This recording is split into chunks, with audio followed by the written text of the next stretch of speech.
Women Now is brought to you by Intero, Gulati Financial, Building Kids, El Camino Hospital, and Pandit Parashar.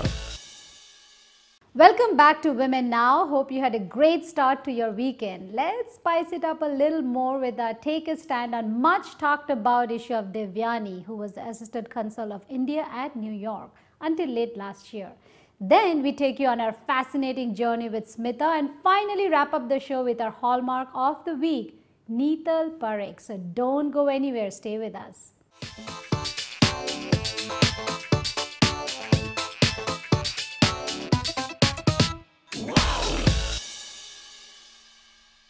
Well, Devyani Khobragade happened few months back. Why should we still talk about it? Because we feel the issue is deep-seated. She just unfolded it. Today in our studio, we have Vinita Dubey Pandey and Manish Judge to fight this. Did India do the right thing by reacting to Devyani's arrest? Take a stand. Devyani Khobragade, the Deputy Consul General of India in New York City, was charged by US authorities with committing visa fraud and providing false statement in order to gain entry to the United States for Sangeeta Richard, her then maid. Her arrest and treatment have been received much media attention, particularly in India, and have led to a major diplomatic standoff between India and the United States. What's your stand on that, Vinita? Well, I don't think that Devyani should have been arrested in the first place. That's my personal opinion. She broke the law. She broke the law. Well, the procedure should have taken place. I thought that what I read was she was given a few hours and she was actually put in a car where she made phone calls. She told one story, but the reality was completely different. She screamed bloody murder because she said, hey, I'm arrested and I shouldn't have been arrested and I'm above the law, but she wasn't above the law. I'm not arguing with that. Yes. So what I'm arguing You said she shouldn't have been arrested. No, she shouldn't have been arrested. But she was because she broke the law. No, but she's a diplomat. But she didn't have full immunity. She did have full immunity. But that's not what Bharara said. No. Well, to me, it doesn't matter. Immunity or no immunity. Yeah. That is exactly why Pete Bharara should have contacted the Indian embassy, right? So why are we deciding what Preet Bharara should have done or not? I mean, idea is whether she should have been arrested or not. She should have been or should not have been. Should have been. They should have been. Okay. Absolutely. Diplomats should be brought to justice. I'm not arguing that she shouldn't have been brought to justice. But when there is an international agreement on how diplomats should be brought to justice, it should be applied equally to all countries. So let me ask you the question. So a diplomat has never been arrested before in this country? It depends on the immunity. Well, she, according to Preet Bharara, who I have to believe knows what he's talking about. No, he doesn't. He's not an international lawyer. He doesn't know what he's talking about now? No, he does not. Really? Yes. He doesn't know what he's talking about? Exactly. Well, the US authorities arrested I mean, he's not an international lawyer. There are 2 points here. Isn't he a U.S. prosecutor? First of all, isn't he a U.S. prosecutor? He's a U.S. prosecutor. He's not an international so isn't lawyer. it? This is in US land. So I mean, no, this is not about U.S. land. She is an international but she diplomat. clearly he went on his record and said See, she didn't have. Incorrect. The premise is incorrect. You have to first take the premise that she's a diplomat. Just like any other diplomat, whether it's a U.S. diplomat, a Kenyan diplomat, they have an international agreement on how we will treat each other's diplomats. When they have full immunity. So I think that the she had full immunity. That's not what all the papers say. I have documented facts for that. Let me jump in here and say, so are we all agreeing that yes, she did a crime, she should be punished, she's not allowed to commit a crime and represent a country in the highest office and by illegally writing different numbers at different places? Can I add to that? I absolutely agree with you.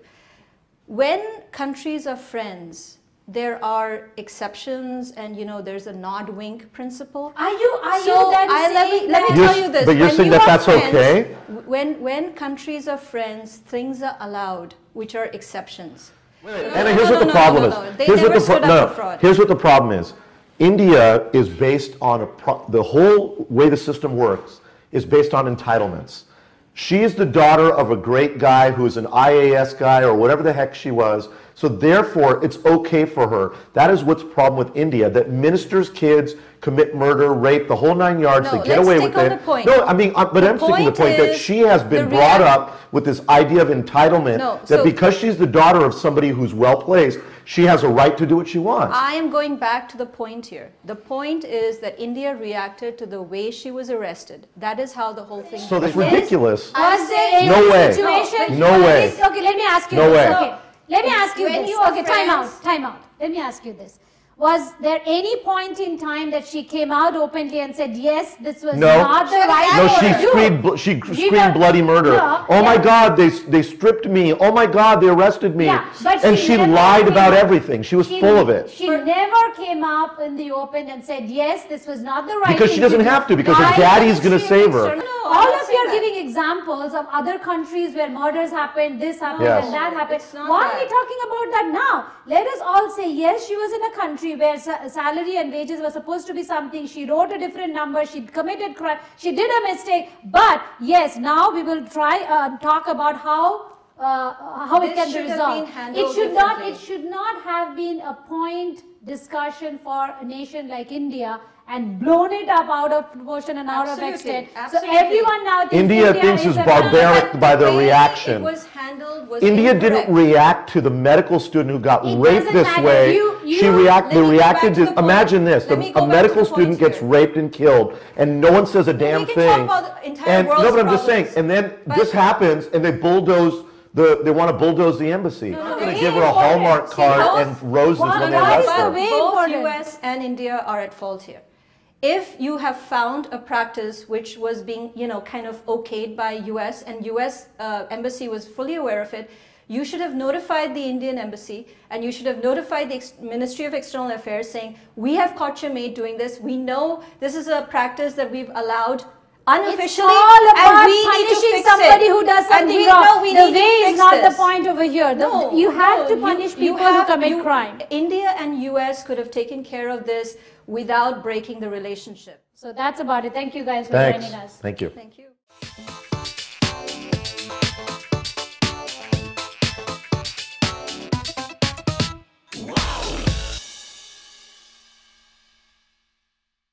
Galati Financial.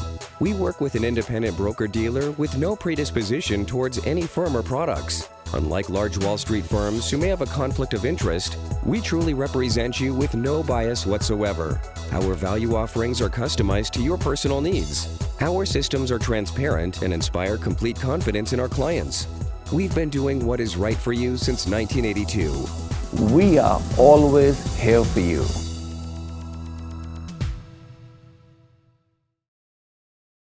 For an astrological reading to see what the future holds for you, get advice on career, family, relationships, and life's unexpected surprises. Call Pandit Parashar with over 35 years experience. 925-833-7170.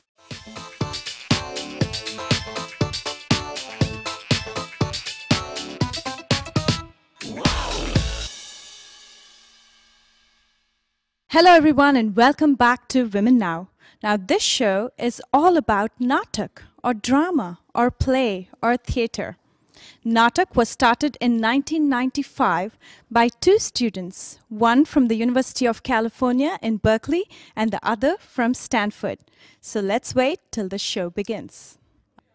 Rajiv, tell me about the incubation of Natak itself. How did you start and where is it today?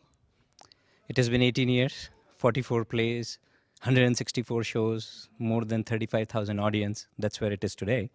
It started in 1996. Started in December 95. First production was in February 96.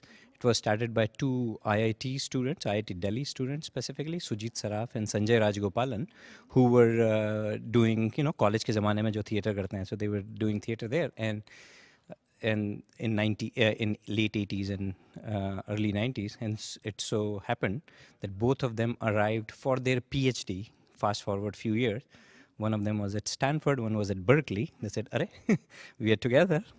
Let time to do it again." So they started this student theater group. Right, those were students, and few of the people joined in, people like me, who were no longer a student, who had just graduated, moved to Silicon Valley, and saw this flyer looking for audition. And So you've been here since 18 years as well. Exactly, 18 years. My hair is still black, but this time it is with chemicals. It is with chemicals. Wonderful. Now tell me, when I went to buy tickets online, I also saw that it prompted me to buy season passes. How many shows do you produce during a year? So until now, we have been doing 3 shows a year. But as you asked the previous question, where is it now? So where it is now is 4 plays this year for the first time in the history of Natak. So we are growing, we are finding a lot of directors, a lot of good scripts. So since we had 4 plays, we said, oh, it's time to reward our regular patrons and sell season pass. You know, so the group is becoming bigger, becoming a more professional theater-like. So this year we are doing 4 productions.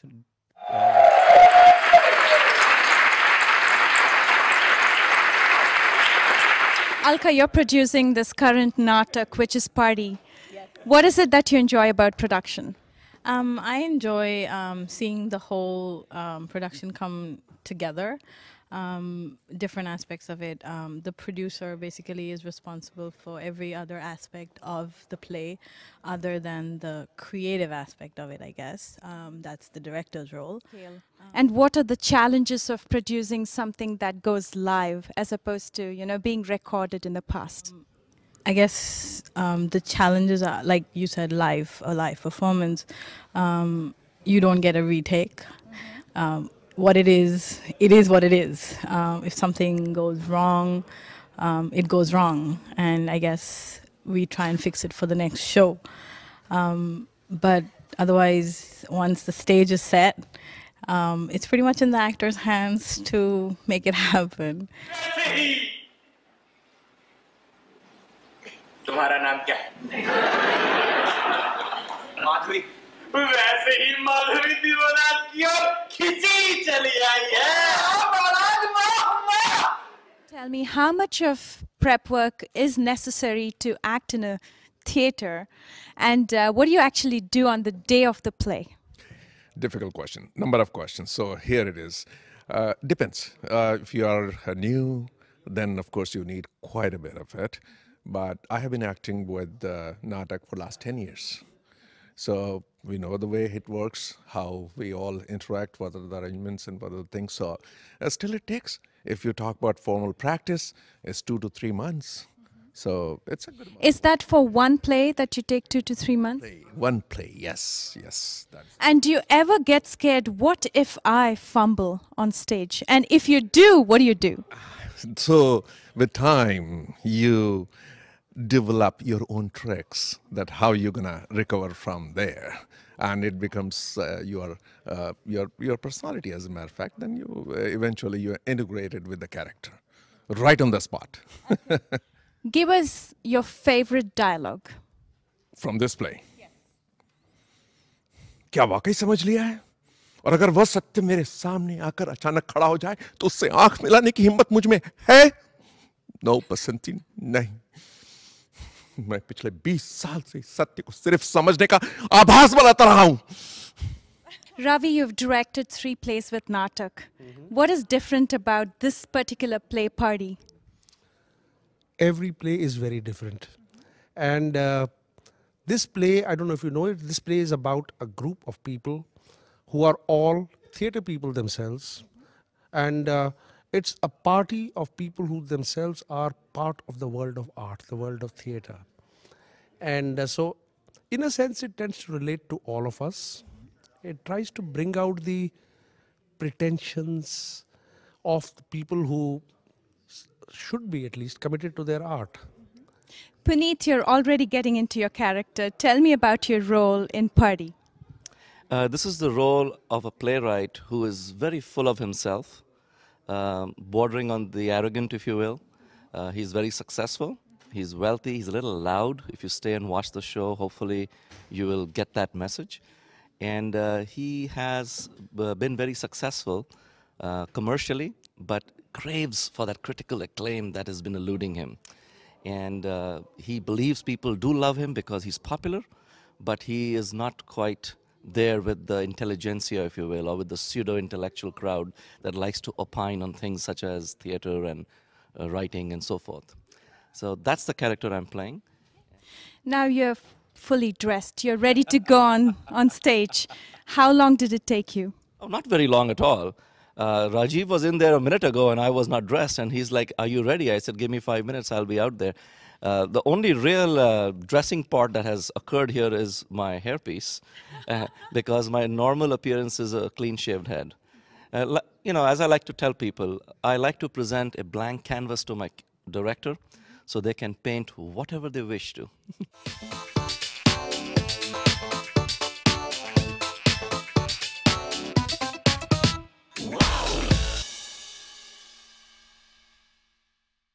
Galati Financial.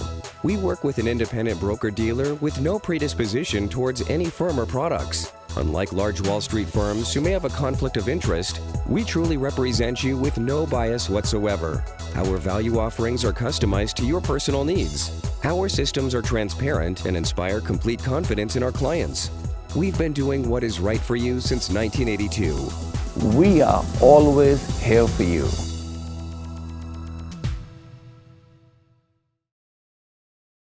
For an astrological reading to see what the future holds for you, get advice on career, family, relationships, and life's unexpected surprises. Call Pandit Parashar with over 35 years experience. 925-833-7170. Women Now is brought to you by Intero, Gulati Financial, Building Kids, El Camino Hospital, and Pandit Parashar. Hi, this is Denise Richards, and you're watching Women Now.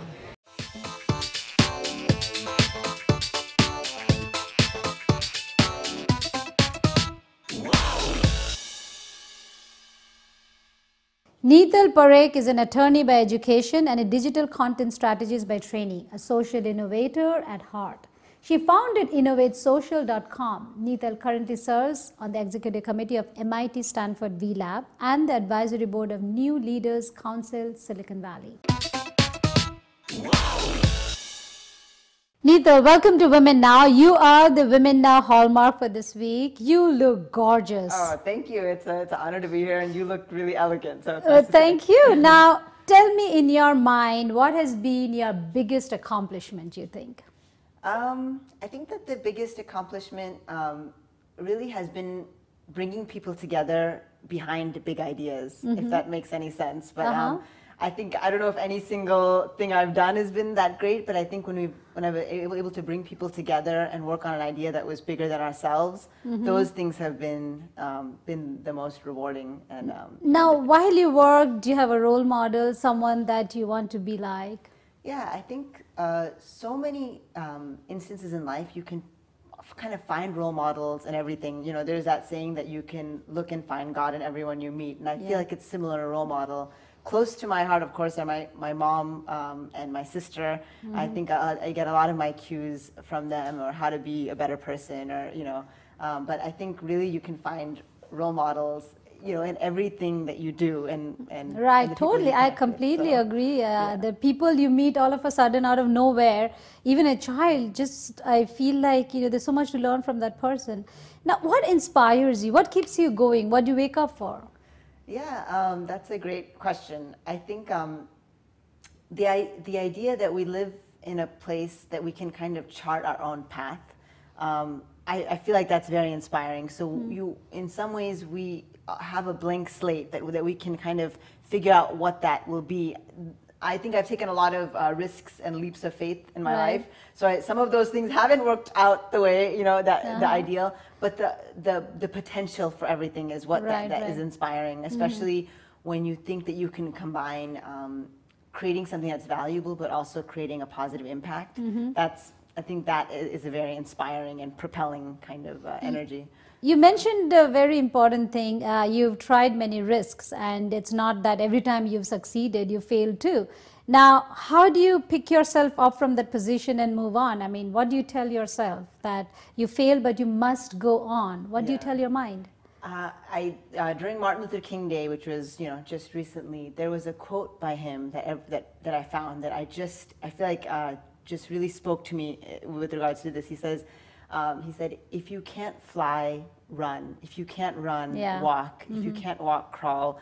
But whatever you do, you must keep moving forward. And I really think that in all of the work that we do, especially if it's close to our heart and we feel really compelled, sometimes you aren't able to fly and you're just crawling across. So I think it's that whole idea of if you can just move a little bit forward, and especially when you've failed or fallen and you're on the ground, like sometimes all you can do is just to take one, crawl forward. And I think that's kind of, after hearing that, I feel like it resonated so much with my own experience with failure and not succeeding, and also when things are going well and you're able to move forward. So he said something else also. He said, don't judge me by my accomplishments, judge me by my failures. How many times I've failed, judge me by that. So I think that's very important to keep in mind, that you will always not succeed. But tell me more about, if you had to leave behind one thing, and that's something that you work for and that's what drives you, what would that be? How should people remember Neel Parekh? I think if after my last day, if people are gathered in a room and they've all had some experience, positive experience of how they were connected to me, like maybe I would introduce them to someone or some positive thing that I was able to pass on to them, that would be enough. Because I feel like no matter who you are, your flame only is only so bright, and then everyone it's very finite. So I mean, after we're not here, I don't think people will remember us for very long, but the connections that we've made, that we've been able to help people, that they've been able to help people, those things like continue much further. So I think I went skydiving a few years back, and we had this very serious conversation because, many things can happen. Did you think that, hey, I may not make it, hey, so let's all have our last line written? We did that and then we said, what is the most important thing that we want to remember? And I think I remember even then at that time thinking that if I've helped one person and maybe they've gone on to help one person, then that's honestly enough. You don't need to have, people just so nostalgic or sad about you, but if you're able to do something positive, that is propelling. And that now on that day, if someone asked you to write, hey, write something about what you learned in your journey. So let's take that skydiving day as your last day. Okay. And then you have to write a note that this is what I learned in my life. What would that be? Oh, wow. These are deep questions. What have you learned the most? I think that I've learned that I think like love is probably the greatest like kind of positive force. And I don't think it's always easy to understand it, or there are times when we can't kind of embrace it, but I think that's the most propelling force. Whether like I have a dog who I love a lot, my family, your friends who are around you, or even the people that are doing amazing things. If you can like live in that space of love, I think it's just one of the most like the strongest. And I'm guessing you're not married because the husband didn't come. Not yet. So there's one part of love that is. So there is love that she's waiting for all our viewers. But there's many forms of love, and I think those, and even compassion, like those things, I think are like the most powerful. I think we have all these negative, things that can bring us down, or we see what's happening in the world, and those are powerful. Things that the cues we get from media. But I would say that the power, the positive, the potential of like being of giving and receiving is like that's like one of the greatest, I think, things. And then I just want to know from you, if you could change one thing in the world through all that power of love, or whatever power you have acquired over time, what change would you like to see? Again, remember that day that you flew. That, hey, I have to jump this plane. Jump from the plane. So, what is it that I want to see as changed? Well, one thing that I've kind of dedicated a lot of my life to in the recent history is writing about social entrepreneurship or social innovation. People that are using the power of business models to create positive impact. So I think what's been really exciting about that is we often thought about the world as either for-profit or non-profit, and now there's this middle road of people that are trying to create value and impact. So I think maybe if there was one change I would love to see in the future is more of that, where that that everyone is finding a way to create impact in what they're doing, even if they are pursuing a really strong bottom line in their business, but they're looking at a triple or double bottom line of creating some impact in society and in the environment. So I think I feel like the landscape is changing, and I'm sure when you're doing your show 50 years from now with another set of amazing guests, I think that that they will be talking about how the world has changed because people have found ways to create impact and value. It's very interesting you said that middle thing, and that's who we are. Women Now is that platform. It's not for profit, not for non-profit. It's that middle ground. And if you have time, come join our group. Yeah. That would be perfect. So we have a Women Now hallmark into a Women Now volunteer. That would be so much fun. Thank you so much, Neetal. Wish you great luck in your career. Yeah, thank you. You too.